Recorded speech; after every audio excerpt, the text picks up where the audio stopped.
백신이 나오고 치료제가 나오면서 이제 종식이 눈앞에 다가와 있진 않지만 그래도 끝날 것이라고 하는 이런 희망을 가지게 된 이 시점쯤 해서 지나간 1년을 돌이켜보면서, 그리고 어쩌면 앞으로 또 코로나와 함께 가는 1년, 그리고 코로나가 끝난 이후에 새롭게 펼쳐질 새로운 세상을 우리가 어떻게 준비하고 대비할 것인가, 이런 관점에서 여러분들과 한번 오늘 말씀을 나눠보려고 합니다.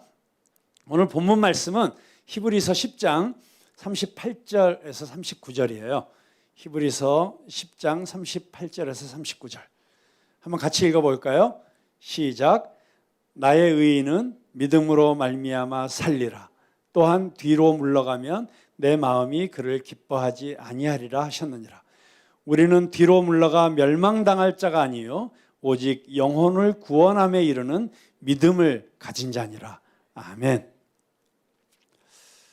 네, 아까 말씀드린 대로 지금 이 시기는 살아남기만 해도 이기는 그런 시대가 되었습니다.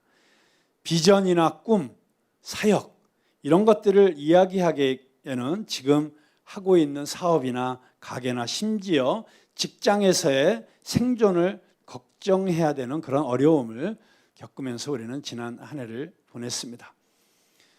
이제는 정말 숨이 목구멍까지 차오르는 절박한 상황 속에서 한치 앞을 내다보기 어려운 벼랑 끝에 서 있는 것처럼 그렇게 느끼시는 우리 청년들도 많이 있을 것이라고 생각을 합니다. 어떤 의미에서 우리 청년들에게는 더 어려운 시기, 그 이전에 이미 3포 세대, 4포 세대 이야기가 나왔었지만 코로나 때문에 우리 청년들은 더 어려워진 그런 시대를 살고 있기 때문에 정말 쉽지 않은 시간 보냈을 거라고 생각을 합니다. 그런데 모양은 달라도 성경에 등장하는 많은 하나님의 백성들도 한치 앞이 보이지 않는 고난의 폭풍을 지나가야만 했습니다. 그리고 그들에게 주신 동일한 하나님의 음성은 언제나 똑같았습니다.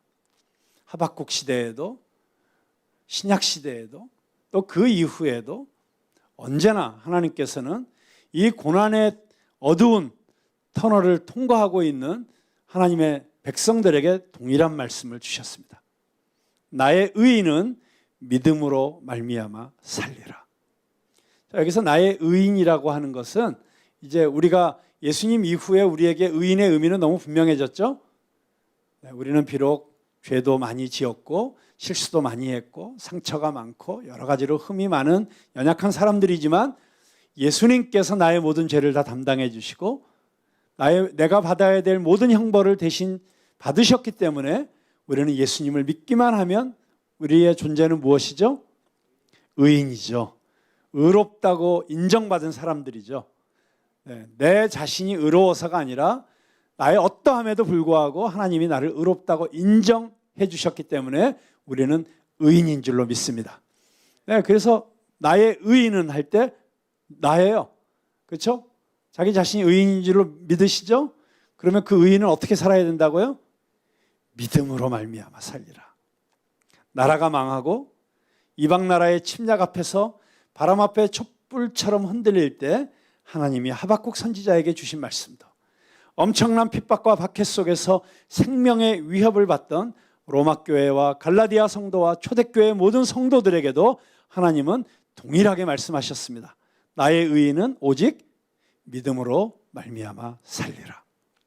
돈으로, 권력으로, 인맥으로, 경험으로, 학벌로 사는 것은 그리스도인의 삶의 방식이 아닙니다.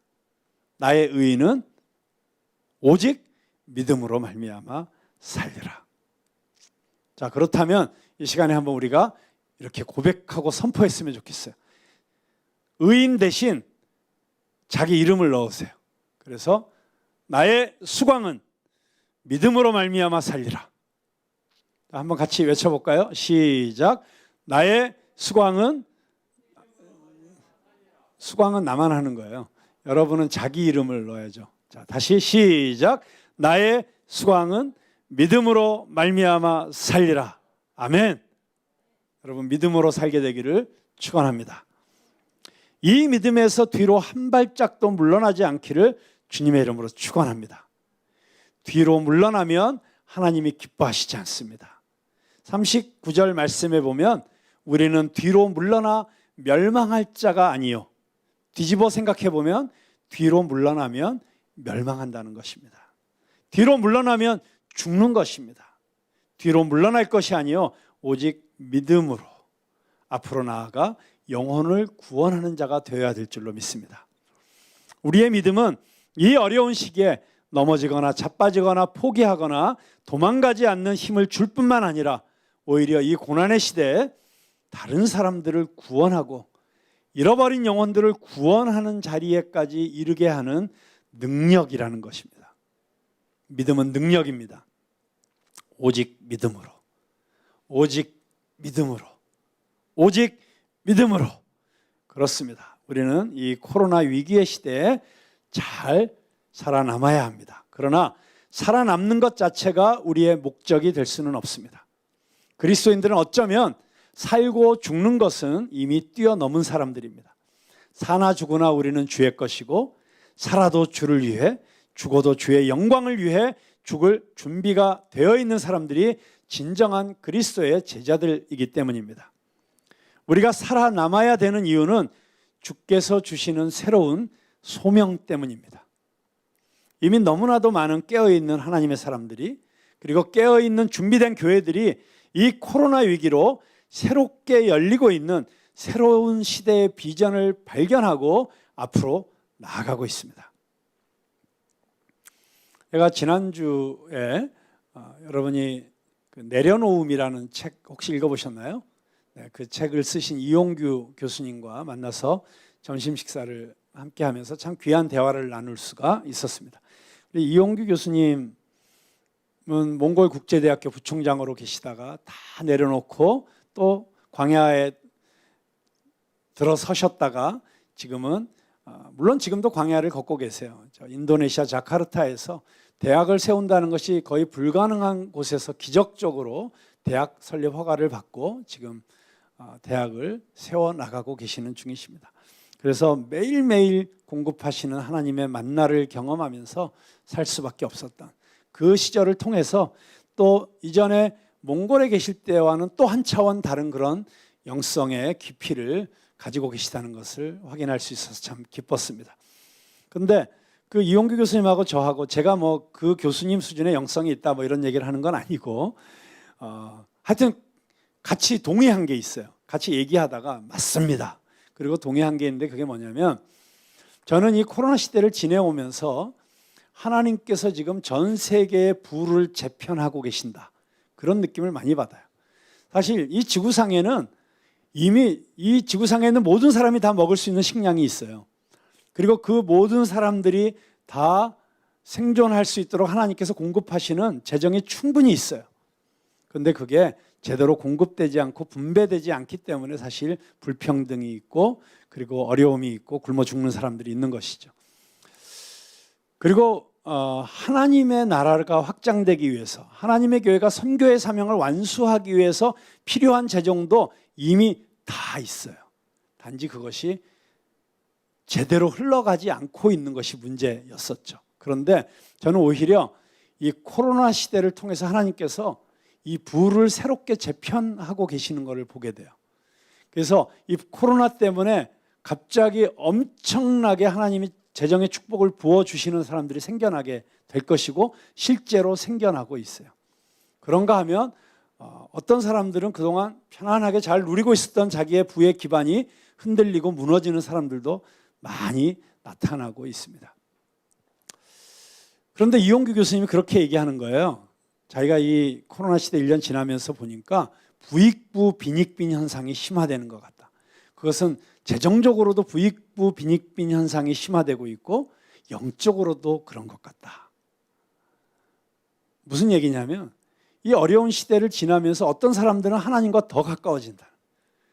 그리고 하나님의 사랑을 더 누리고 하나님과 더 친밀함을 더 진하게 누리는 사람들이 생겨나고 반면에 이 어려움 때문에 어떤 사람들은 믿음으로부터 떠나가고 교회로부터도 멀어지는 그런 사람들이 나타나고 있어서 정말 방향을 하나님 쪽으로 잘 선 사람들은 점점 더 깊은 하나님의 은혜를 누리고 잘못 선 사람들은 점점 하나님으로부터 멀어져 가는 그런 믿음의 빈익빈 부익부 현상이 나타나고 있는 것 같다라고 하시는데 저 상당 부분 그 이야기에 동의를 했습니다. 왜냐하면 실제로 지금 일어나고 있는 현상들이에요. 저는 우리 푸른나무 교회에 속해 있는 우리 청년들이 어느 쪽에 서야 될지 너무 분명하죠. 이 믿음의 풍성함으로 더 가까이 나아가는 우리 모든 청년들이 되기를 바라고, 또 우리 푸른나무 교회는 이 코로나 시대를 지나면서 정말 하나님의 은혜를 가장 풍성하게 받는 교회가 되기를 간절히 소망합니다. 그리고 정말 이곳에 우리 청년 예배 표가 갈 것 없다. 내가 먹을 것을 주어라. 마태복음 14장 16절. 그래서 이 예배가 2시 16분에 예배를 시작하는 거는 다 알고 계시죠? 마태복음 14장 16절, 14시 16분. 정말 그것처럼 이 광야길을 걸어가는 사람들에게 5,000명이 먹고도 12광주리가 남는 생명의 양식을 나누어 줄 수 있는 그런 풍성한 잔치 자리가 되기를 간절히 소망합니다. 자, 그런 의미에서 우리가 오늘 이 시간 이 자리에 있는 우리 모두가, 또 영상으로 이 예배를 드리고 있는 우리 모두가 정말 스스로에게 물어봐야 될 질문은 바로 이것입니다. 우리는 어떻게 이 코로나 시대 위기 속에서 잘 살아남을 뿐만 아니라 이 시대적인 부르심 앞에서 다시 한번 결단하며 영적인 풍성함을 누리고 하나님과 더욱 친밀한 관계를 누릴 수 있을 것인가? 작년에 코로나가 터지고 얼마 지나지 않았을 때 여러분 잘 아시는 뉴욕의 리디머 교회를 개척하신 팀 켈러 목사님이 뜻밖의 전 세계적으로 불어닥친 이 팬데믹의 위기 앞에서 당황하고 있는 젊은 목회자들을 위해서 특별 메시지를 발표하신 적이 있습니다. 그 메시지의 내용을 제가 간단하게 요약해서 말씀드리면, 먼저 이 팀 켈러 목사님께서 자기가 받았던 전화 한 통을 소개하면서 이야기를 시작하세요. 뉴욕의 911, 그 9.11 테러가 터졌을 때 오클라호마 시티에 사는 젊은 목사님이, 한 목사님이 전화를 했다고 합니다. 여러분, 오클라호마는 이 9.11 테러가 있기 전에 거기 건물 전체가 무너져 내리는 또 폭탄 테러를 당했던 곳이에요. 기억하시죠? 네. 그때 이 오클라호마가 이 폭탄 테러를 당해서 온 도시가 충격을 받고 도시 전체가 우울증에 빠진 것 같은 고통을 겪었던 도시입니다. 그런데 그 오클라호마에서 전화한 목사님이 그런 상황 속에서 자신이 겪은 경험을 이야기를 해 주었다고 합니다. 그 도시의 모든 목사님들이 정말 집중해서 슬픔을 당하고 고통을 경험하고 있는 사람들을 위로하고 치유하고 회복시키기 위해서 정말 200% 열심히 일했다는 거예요. 능력 이상의 초인적인 힘을 발휘하면서 밤낮을 가리지 않고 평소보다 몇 배 집중력을 가지고 그 도시의 목회자들이 최선을 다해서 열심히 일했다는 것입니다. 근데 문제는 그렇게 1년쯤 지났을 때 갑자기 그 도시의 목회자들이 집단적으로 탈진하기 시작했다는 거예요. 우울증에 걸린 목사님들이 많아지기 시작했습니다. 목회를 포기하는 목사님들도 생겨나기 시작했습니다. 그러면서 그 목사님이, 팀 켈러 목사님에게 이제 뉴욕에서도 비슷한 상황이 일어날 텐데 반드시 뉴욕의 목회자들에게 전해 주십시오. 누군가를 돕기 위해서는 반드시 당신 자신을 먼저 돌보아야 합니다. 그러면서 팀 켈러 목사님이 이런 예를 드세요. 비행기를 타고 가다가 갑자기 위기 상황이 벌어지면 비행기에서 어떤 일이 일어납니까? 산소 마스크가 내려오죠. 산소가 부족해지면 졸리기 시작합니다. 지금 졸리기 시작하신 분들을 산소 마스크가 지금 위에서 내려와야 되는데 여기 공연장에 산소 마스크를 비치해 놔야 될 것 같아요. 그래서 졸고 있는 분 앞으로 툭 떨어지도록. 네, 어쨌든 자, 비행기에서 산소 마스크가 떨어지면 반드시 나오는 안내 방송이 있어요. 뭐라고 하냐면 이 산소 마스크를 다른 사람에게 씌워주려고 하기 전에 반드시 당신 자신이 먼저 마스크를 쓰십시오. 심지어 옆에 당신의 자녀들이 있더라도 먼저 당신이 쓴 다음에 옆에 있는 사람을 도와주십시오. 내가 산소 공급을 받지 못하면, 그래서 내가 질식하거나 호흡이 곤란해지면 다른 사람들을 아무리 돕고 싶어도 도울 수가 없다는 거예요. 그 산소 마스크 이야기를 떠올리고 그리고 이 전화를 받으면서 팀 켈러 목사님은 이렇게 이야기하십니다. 이 전 세계적으로 코로나 위기가 닥친 가운데 자신의 능력 이상의 초인적인 힘과 노력으로 열심히 일하고 있는 이 시대의 목회자들에게 꼭 필요한 것은 자신이 먼저 산소 마스크를 쓰는 것이다. 그런데 그 산소 마스크가 뭐냐를 얘기하고 있는 거예요. 우리 청년교회 안에도 우리 특별히 정원지기들 많이 힘드셨죠? 지난 1년 동안. 어쩌면 우리 정원지기들이 먼저 탈진의 위기를 겪고 있을지도 모르겠어요. 1년 정도 지나고 나서. 그런데 여러분들이 정원 식구들을 돌보기 위해서 먼저 자기 자신이 산소 마스크를 써야 된다는 사실을 꼭 잊지 마시기 바랍니다. 자, 그렇다면 그 산소 마스크가 뭐냐? 팀 켈러 목사님이 4가지 산소 마스크를 이야기하고 있습니다. 첫째는 extraordinary prayer. 이 영어 선생님 앞에서 영어로 뭘 발음하는 게 쉽진 않아요. 저도 이게 저의 고난의 십자가입니다. extraordinary prayer. 비상한 기도. 비상한 기도. 보통 상황 속에서는 보통의 기도, 일상적인 기도로 충분할 수 있다면 이 일상을 뛰어넘는 특별한 상황에서는 특별한 기도가 필요하다는 것입니다. 여러분, 이 코로나 시대를 이겨내는 우리 한국교회 성도들에게 꼭 필요한 것은 오히려 옛날 우리 한국교회 성도들이 정말 나라의 위기 속에서, 경제적인 어려움 속에서 삼각산을 찾아가고 북한산을 찾아가고 청계산을 찾아가서 그 산 골짜기마다 나무 뿌리를 뽑으면서 주여 주여를 외쳤던 그 비상한 기도를 우리가 회복해야 될 때라고 저는 믿습니다.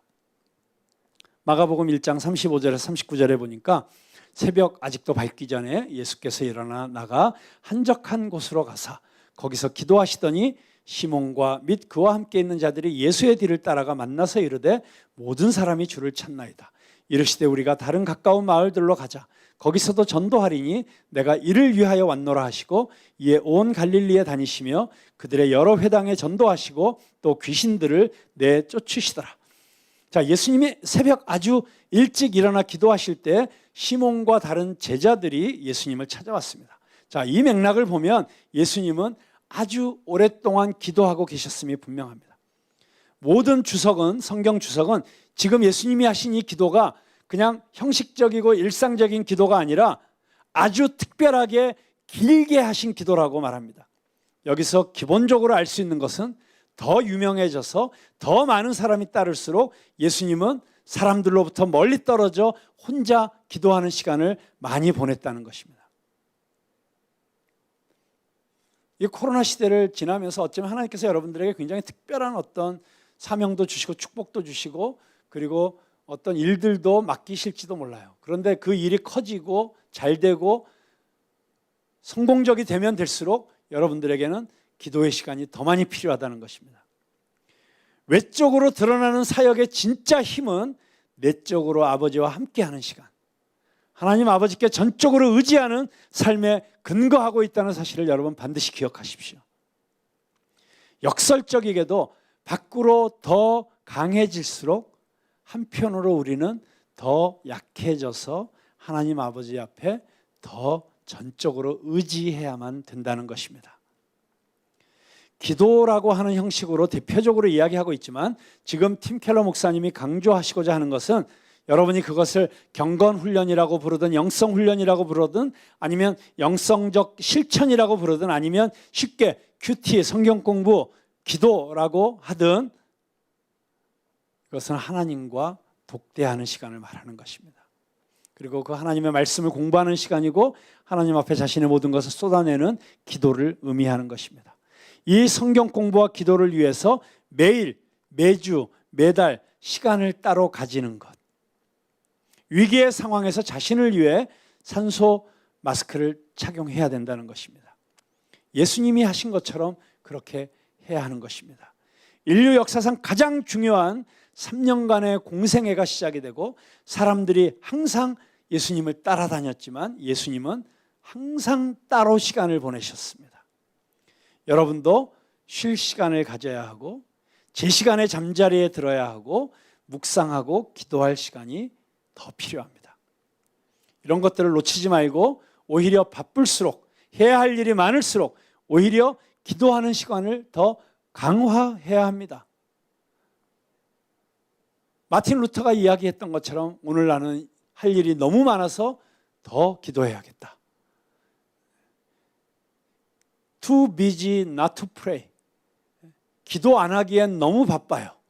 이게 역설적인 책 제목이죠. 빌 하이벨스 목사님의 책 제목인데 기도 안 하기엔 너무 바빠요. 너무 바빠서 기도할 시간이 없어서가 아니라 기도를 안 하기에는 내가 지금 너무 바쁜 상황이라는 사실. 그런 사고의 전환이 필요합니다. 자, 두 번째 우리가 써야 될 산소 마스크는 회복 탄력성, 복원력이라고 하는 것입니다. 자, 이 회복 탄력성만 가지고도 뭐 한두 시간은 얘기를 해야 되지만 그냥 쉽게 말씀을 드릴게요. 어떤 어려움에 처했을 때, 고난에 닥쳤을 때, 내가 넘어졌을 때 다시 일어설 수 있는 능력, 영어로는 resilience라고 하죠. 회복 탄력성. 우리 그리스도인들은 이 세상에 어떤 종교를 믿고 있는 타 종교인들보다 이 회복 탄력성이 가장 강력할 수밖에 없는 존재들이라고 저는 분명히 믿습니다. 고린도전서 4장 8절에서 10절 그리고 16절에서 18절을 제가 한번 읽어볼게요. 우리가 사방으로 우겨쌈을 당하여도 쌓이지 아니하며 답답한 일을 당하여도 낙심하지 아니하며 박해를 받아도 버림받지 아니하며 거꾸러뜨림을 당하여도 망하지 아니하고 우리가 항상 예수의 죽음을 몸에 짊어짐은 예수의 생명이 또한 우리 몸에 나타나게 하려 함이라. 그러므로 우리가 낙심하지 아니하노니 우리의 겉사람은 낡아지나 우리의 속사람은 날로 새로워지도다. 우리가 잠시 받는 환난에 경한 것이 지극히 크고 영원한 영광에 중한 것을 우리에게 이루게 함이니 우리가 주목하는 것은 보이는 것이 아니요 보이지 않는 것이니 보이는 것은 잠깐이요 보이지 않는 것은 영원함이라.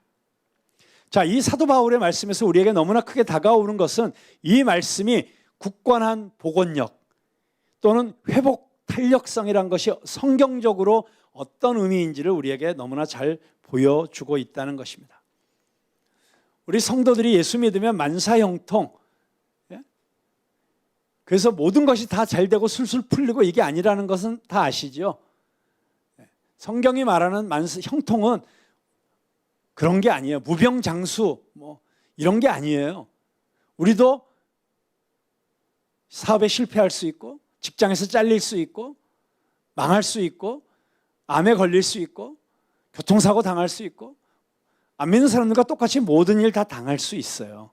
그런데 우리가 형통하다고 하는 것은 그 모든 상황 속에서 우리는 여전히 천국을 누리고 살 수 있다는 것입니다. 여전히 기뻐할 수 있다는 것입니다. 여전히 감사할 수 있다는 것입니다. 사도 바울은 우리가 실제로 우겨쌈을 당하고 답답한 일을 당하고 박해를 당하고 거꾸러뜨림을 당한다고 여기 이야기하고 있잖아요. 하지만 그럼에도 불구하고 우리는 망하지 않는다. 그럼 이게 중요한 거 아니겠어요? 우리가 무슨 일이든지 다 당할 수 있어요. 그런데 문제는 이거예요. 우리는 이 어려움의 끝을 알고 있어요. 우리에게는 최후 승리가 약속되어 있습니다. 우리는 반드시 일어설 것입니다. 반드시 승리할 것입니다.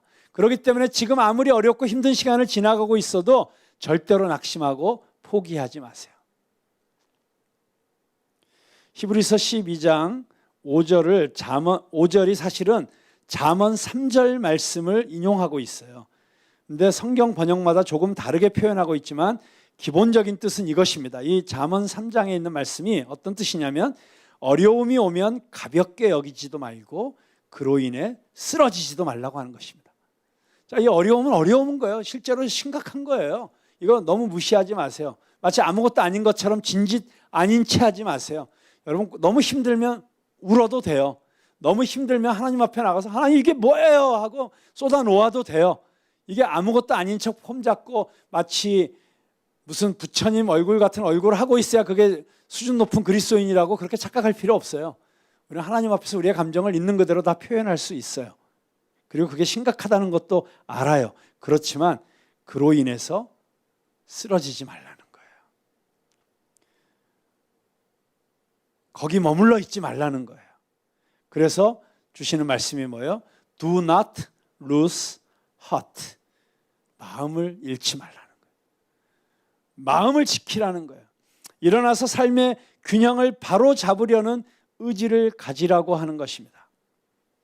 그렇기 때문에 우리가 이렇게 어떤 어려운 상황을 거치더라도 회복 탄력성, 복원력을 갖기 위해서 우리에게 꼭 필요한 것이 첫 번째 원칙인 거예요. 특별한 기도. 자, 이 특별한 기도. 우리가 고린도서 4장 18절 다시 보면 중요한 게 뭐예요? 우리가 주목하는 것은 보이는 것이 아니요 보이지 않는 것이니 보이는 것은 잠깐이요 보이지 않는 것은 영원함이라. 우리가 지금 눈에 보이지 않는 진실을 볼 수 있는 눈을 가지면 된다는 거예요. 지금 눈에 보이는 어려움이 다가 아니고 이 어려운 현실 뒤에 있는 보이지 않는 하나님의 손길을 보고 하나님의 역사를 볼 줄 아는 눈이 열리면 우리는 어떤 상황 속에서도 마음을 지킬 수 있다는 거예요.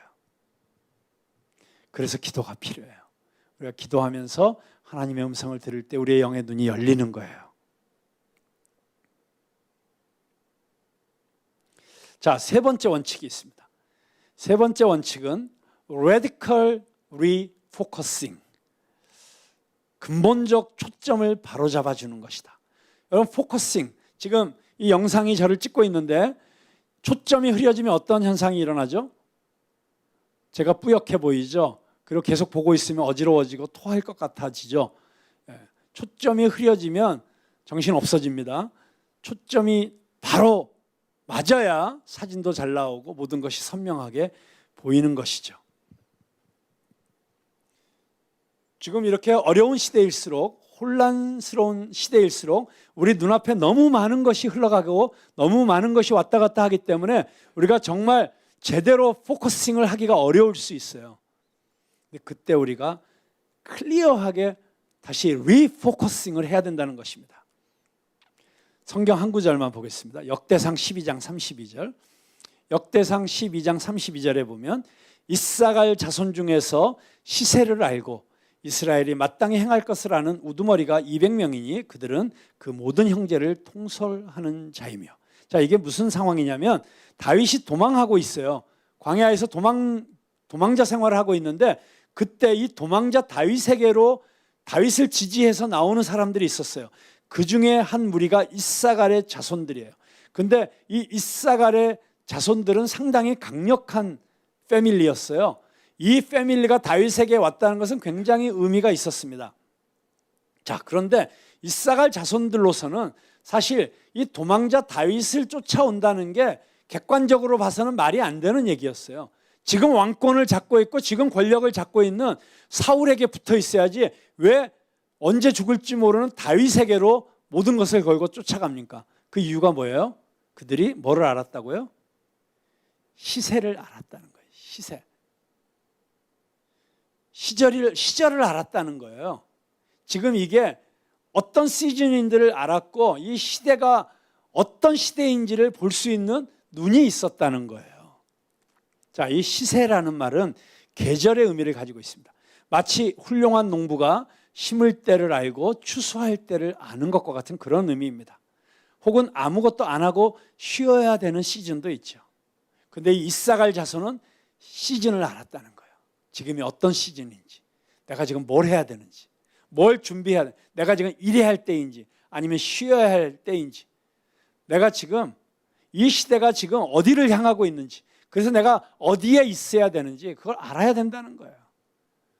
뭐 요즘 보면은 AI 시대를 지나서 XR 시대로 넘어가면서 게다가 요즘은 또 인터넷 시대를 넘어서서 이제 메타버스의 시대가 왔다. 메타버스라 그래갖고 나는 또 무슨 메탄가스로 가는 버스 얘기인가 뭐 그렇게 생각했었어요. 그런데 그게 아니고 유니버스를 둘러싸고 있는 새로운 유니버스, 그게 메타버스더라고요.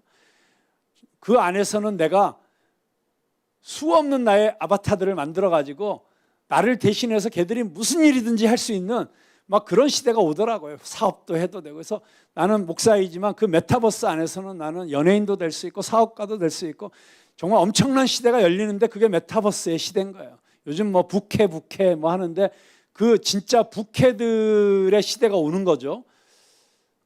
그런데 그런 시대가 어떤 시대인지를 알아야 된다. 그걸 알고 있어야 된다. 그런데 요즘처럼 생존 자체가 절대절명의 과제가 된 시대 속에서는 우리가 지금 이 시대를 알고 시세를 알고 시즌을 알기 위해서 우리가 창조적인 사고를 해야 되는데 그러기 위해서 일시적이지만 자유로운 시간을 가질 필요가 있다. 그렇게 팀켈러 목사님이 조언을 하고 있습니다. 그러면서 굉장히 레디컬한 도전을 하세요. 이전에 내가 가지고 살던 모든 삶의 목표나 모든 전통 그리고 내 삶의 모든 우선순위에서 자유로워질 필요가 있다. 이 무서운 말씀이죠. 내가 지금까지 이게 내 삶의 목표야, 이게 내 삶의 우선순위야 라고 생각했던, 그리고 내가 지금까지 배워왔던, 그래서 나의 가치관을 형성하고 있던 그런 모든 것들을 한번 다 내려놔 보라는 거예요. 저는 우리 청년들이 혹시 지금 우리 청년들은 그래도 보니까 실직자는 거의 없어요. 이게 하나님의 은혜죠.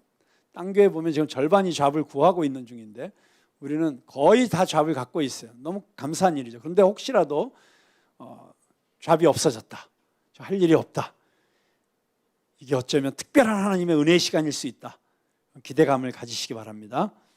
왜냐하면 그런 시간을 갖는 게 쉽지 않아요. 사실 저만 해도 정말 제가 박사 논문 쓰고 가장 내려놓기 어려운 시간 3개월을 내려놓고 하와이 DTS를 아내하고 갔거든요. 다 내려놓고 쉬면서. 근데 그 시간이 제 인생을 완전히 근본적으로 바꿔 놓았어요. 그렇게 내려놓고 쉬지 않았으면 절대로 볼 수 없었던 것들을 볼 수 있는 시간이었죠. 내가 하고 있는 일, 내가 추구하고 있는 목표, 내가 가장 많은 시간과 노력을 들이고 있는 그 모든 것을 내려놓고 한번 근본적인 질문을 던져보라는 거예요. 고정관념을 깨고 박스 바깥으로 나와 보라는 것입니다. Out of boat, 보트 밖으로 나오라는 게 우리 최영환 형제님의 도전이었고, Out of box, 내가 들어있는 그 박스에서 한번 나와 보라는 거예요. 우리 푸른나무교회 15년 전에 첫 전교인 수련회 때 강사로 오셨던 아리문주 선교사님이 성도의 삶의 7단계를 얘기하면서 그 마지막 단계를 Out of box, 박스 바깥으로 나오는 삶이라고 얘기하셨는데 저는 정말 의미 있는 메시지였다고 생각을 합니다. 전통이라는 박스, 사람들의 기대라는 박스, 습관적인 종교 행위라는 박스, 그 박스 바깥으로 나와서 자유롭게 창조주 하나님의 자녀답게 창의적으로 아무도 가보지 않은 길을 가고 아무도 시도해보지 않은 시도들을 하면서 하나님의 나라를 경험해 보라는 것이죠. 고정관념을 깨트리라는 것입니다. 나의 모든 것에 대해서 한번 근본적인 질문을 다시 해보라는 것입니다. 성경이 반드시 하라고 말씀하신 것, 그러니까 성경이 이건 무조건 해야 된다고 하신 말씀이 있잖아요. 내 이웃을 사랑하라, 이런 것씩 7번이라도 용서해라, 죄짓지 마라, 이런 거는 무조건 해야죠. 그런데 성경이 반드시 해라 라고 한 것 외에는 다 한번 질문해 보라는 것입니다. 내가 이거 꼭 해야 되나? 할 필요가 있나? 왜냐하면 코로나 이전의 시대와 코로나 이후의 세계는 완전히 다른 세계가 될 것이기 때문입니다. 그래서 아주 조심스럽게 살펴보고 질문해 봐야 합니다. 어쩌면 그냥 과거에 했던 것들을 더 많이 해야 할 수도 있고 어떤 목표는 지속적으로 더 추구해야 될 필요도 있을 것입니다.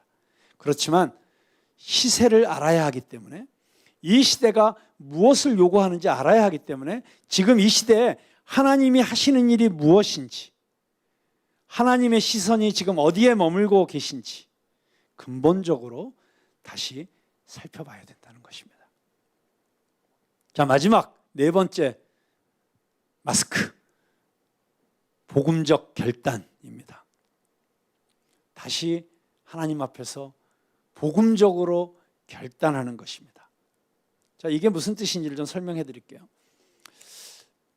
자, 이 마지막 마스크, 복음적 결단을 이야기하기 위해서 먼저 우리가 다시 생각해야 될 것은 이 앞에 세 가지 원칙이 내 안에, 그러니까 이 세 가지 마스크를 내가 쓰고 있지 않으면 이 네 번째 원칙이 가능하지 않다는 것이에요.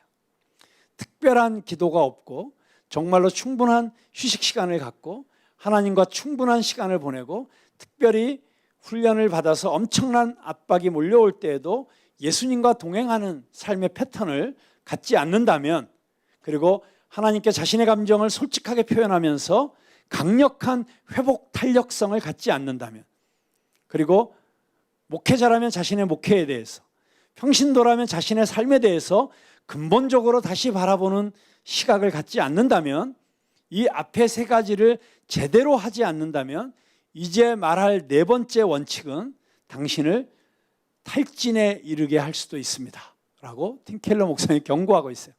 자, 이 네 번째 원칙, 이 코로나 시대에 우리에게 산소 공급을 해주는 이 네 번째 원칙에만 매달리고 앞에 세 가지 원칙이 지켜지지 않으면 이 네 번째 원칙 때문에 오히려 여러분이 탈진할 수도 있고 무너질 수도 있다는 거예요. 자, 그럼 이 네 번째 원칙이 뭘까요?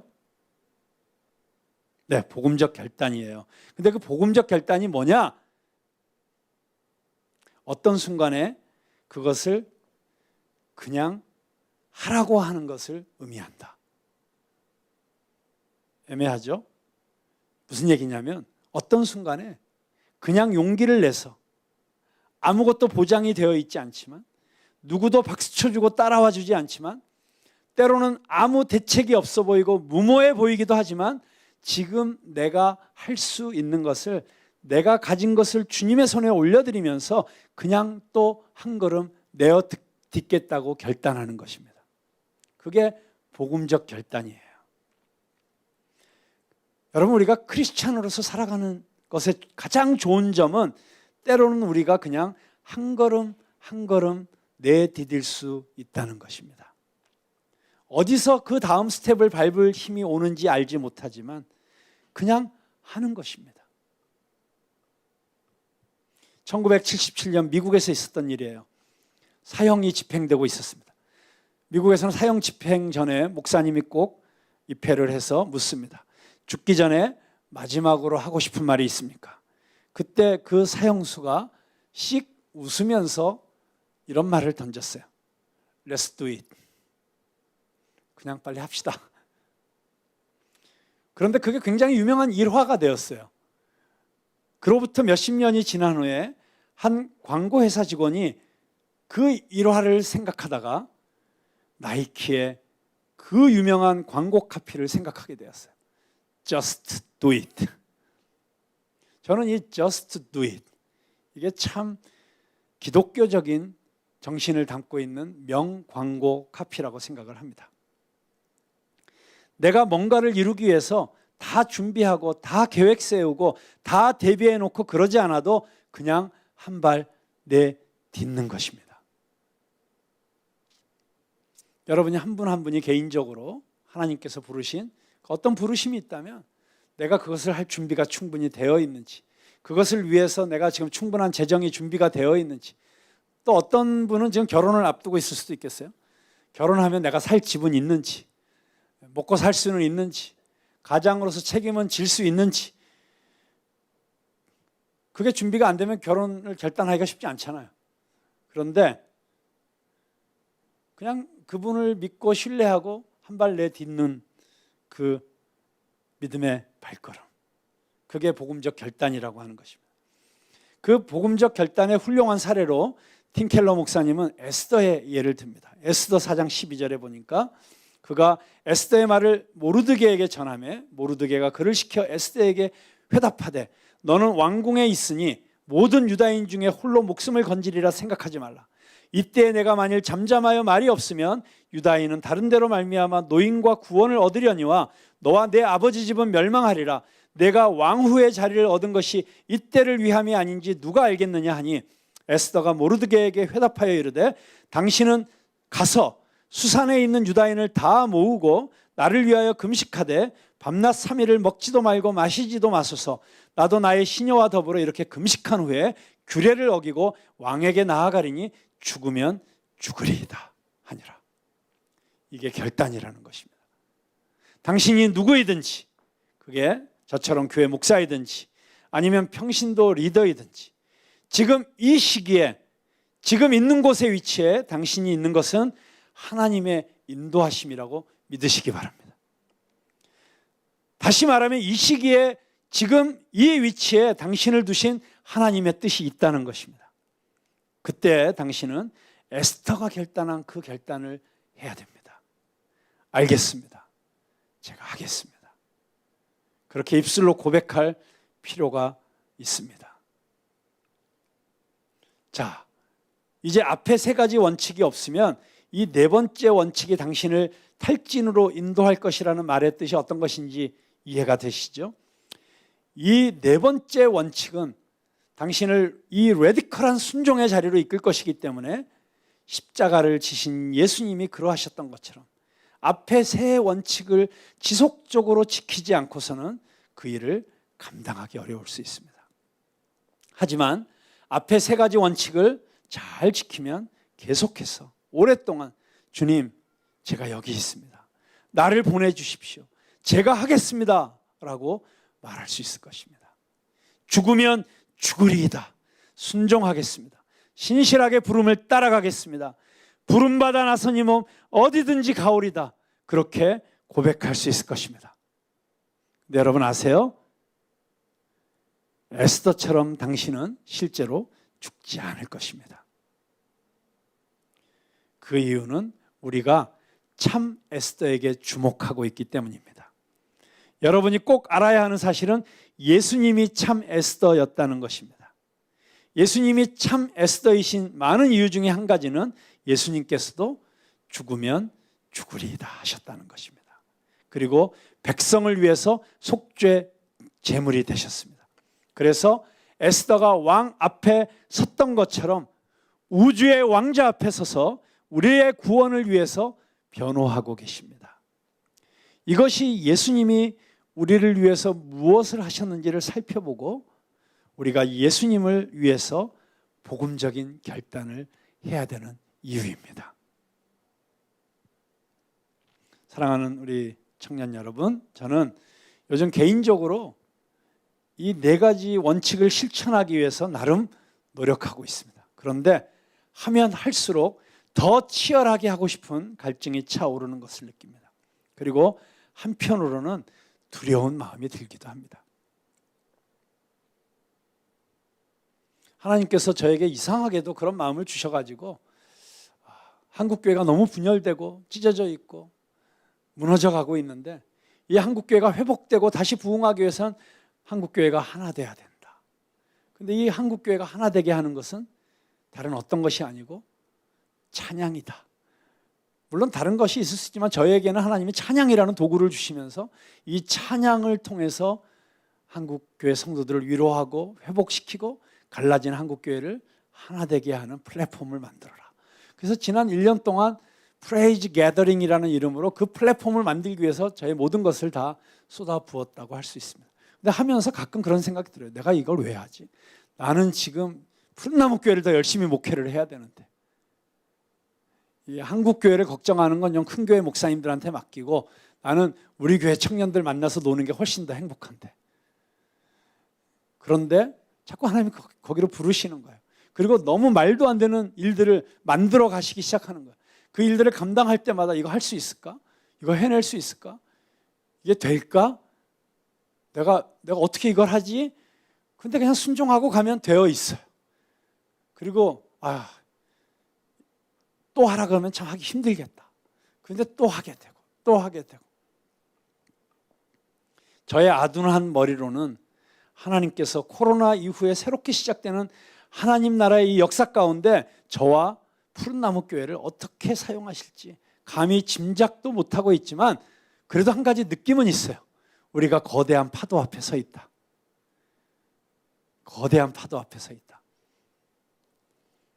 그리고 파도가 몰려올 때 우리가 할 수 있는 건 두 가지죠. 파도에 휩쓸려 가든지 파도를 타든지. 저는 우리 푸른나무 청년교회가 지금 몰려오고 있는 이 새로운 시대의 파도를 가장 멋지게 타는 서퍼들의 모임이 되기를 간절히 소망합니다. 그래서 우리가 더 같이 기도해야 됩니다. 저는 요즘 성경에서 특별히 복음서를 자주 읽으면서 예수님의 삶을 주목하여 보고 있습니다. 이 시대에 예수님의 제자로 산다는 것이 무엇인지, 어떻게 살면 예수님을 닮아가는 것인지 더 알고 싶습니다. 그리고 사도 바울이 그 인생의 말년에 쓴 빌립보서에서 그의 소원을 이야기할 때 나는 예수 그리스도를 더 알고 싶다 라고 토로했던 그 마음이 너무 절절하게 느껴지는 것 같습니다. 저는 우리 청년들이 이 갈증에 더 목말랐으면 좋겠습니다. 여러분이 푸른나무 교회에 어떤 이유로 왔건 그건 전혀 중요하지 않습니다. 중요한 것은 우리가 다 알지 못하지만 특별한 시대, 특별한 부르심이 있는 이 푸른나무 청년교회에 지금 여러분이 앉아 있다는 것입니다. 그리고 우리가 함께 말씀 앞에 겸손히 무릎 꿇고 기도하면서 우리의 생명이신, 우리의 모든 것 대신 우리의 주인이신 그분의 음성을 들을 때 우리는 이렇게 담대하게 고백할 수 있을 것입니다. I have decided to follow Jesus. 주님 뜻대로 살기로 했네. 나는 주님을 따르기로 결정했네. 이 가사에 있어서 가장 감동적인 가사는 이거예요. No turning back. No turning back. 여러분, 우리가 하나님 나라의 진정한 기적을 경험하기 위해서는 어쩌면 우리는 우리 뒤에 남기고 온 다리를 폭파해야 될 수도 있습니다. 아니, 폭파해야 됩니다. 돌아갈 길이 없습니다. 다른 옵션이 없습니다. 우리는 주님께서 보내주신 이 자리에서 함께 앞만 보고 우리를 이끄시는 예수님을 바라보고 가야 됩니다. 그러면 놀라운 일이 일어날 것입니다. 기대하시라. 개봉 박두. 기도하겠습니다.